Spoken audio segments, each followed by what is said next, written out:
Breaking Bridget. Illinois mom says judge stripped custody of son until she gets COVID-19 vaccine. Okay. I'm sure there's more to this story, but maybe not. It sounds like just an overreach by a judge. This is an unprecedented case, the first of its kind. I know that the reason they even had this custody hearing 7 years into the divorce was so that they could try and get alimony from the mom. Or child support or something. It was like to get her to try and pay. And then out of nowhere, allegedly, the judge asked the mom if she had been vaccinated. And the lawyer for the dad was like, we didn't even bring that to the judge. But who freaking knows? But it does seem like this is just a judge making a call. And I have plenty of people in my mentions on Twitter when I posted this who were like, yeah, a judge protecting a child from his mother who isn't protecting him. I don't see what the problem is here. I'm like, unfollow me. If you believe this, unfollow me. Get the fuck out of here. I don't understand how you are convinced of your righteousness. You're using this to socially ostracize people, a medical procedure that you're forcing on people, and you're trying to say that that is okay. Like, in what world are we living in that this has become this thing that's separating people, and that people are okay with telling everybody else that they should just be getting this medical procedure?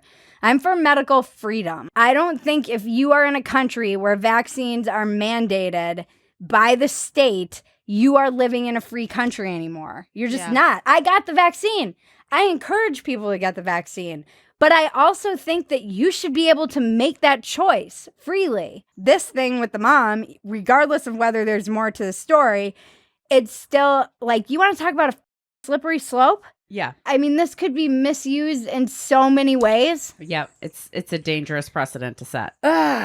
More and more, I feel like there are two sides, and you really only fall on one or the other. You either fall on the side of freedom and allowing people to make their own decisions, and if they decide not to get the vaccine and they die, that's sad, but okay. Or you fall on the side of everyone telling everyone else what to do. Well, to me, it's bizarre. It's just this insane trust in the face of these systems that have proven to be untrustworthy. Also, we don't know anything. You want to talk about the goalposts being moved? Nothing has been moved farther than the conversation and rhetoric around the vaccines. The vaccine was sold originally as the silver bullet. If you take the vaccine, you're not going to spread it. You don't have to wear a mask. Those words came out of our president and our press secretary. And then it was like, oh, actually, you still do need to wear a mask. And oh, by the way, there are breakthroughs. And oh, you can spread it. And actually, you can get it. And there's a pretty large instance of that happening. And now it's everybody needs to wear masks again. We need to get this down to 0. And everybody needs to be vaccinated. I'm not unwilling to have my mind changed if presented with evidence that will change my mind.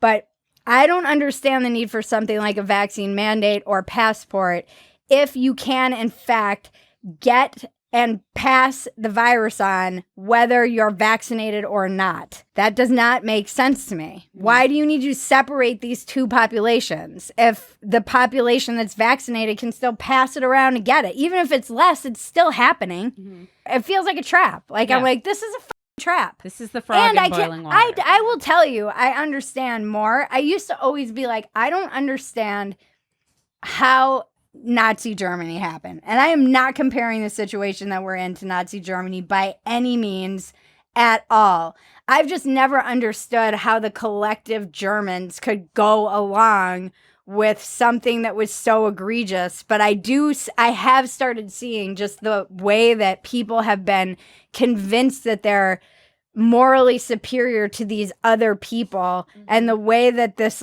herd mentality has taken over, where people feel like they can just tell everyone else what to do and what's better for them, that it is terrifying and chilling to me. And there is something so dark in the world right now, and there are people rising up against it, but it still feels like the majority of people are just along for the ride and are okay with this. It's a slow, creeping totalitarianism. It's so vibe. Creepy, though. Yeah. And it does make me believe in all this Agenda 2030 Well, and it's all stuff, too, that even now with, the FDA approving one version of the Pfizer vaccine, now everybody's like, well, now you don't have a choice. Now it's approved, so now you have to go get it. I could never with 100% certainty tell anyone to get this vaccine because I don't know that 5 years from now, there's not going to be some f***ed up side effects and like, you know, I'm going to be like, or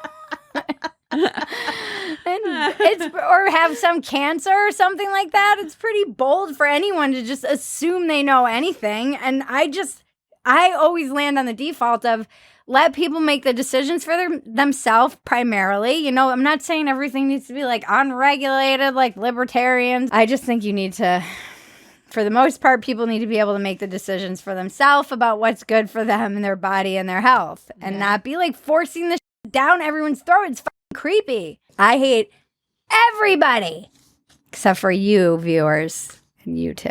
Thanks, Bridget. And the dogs. And Karen. My husband.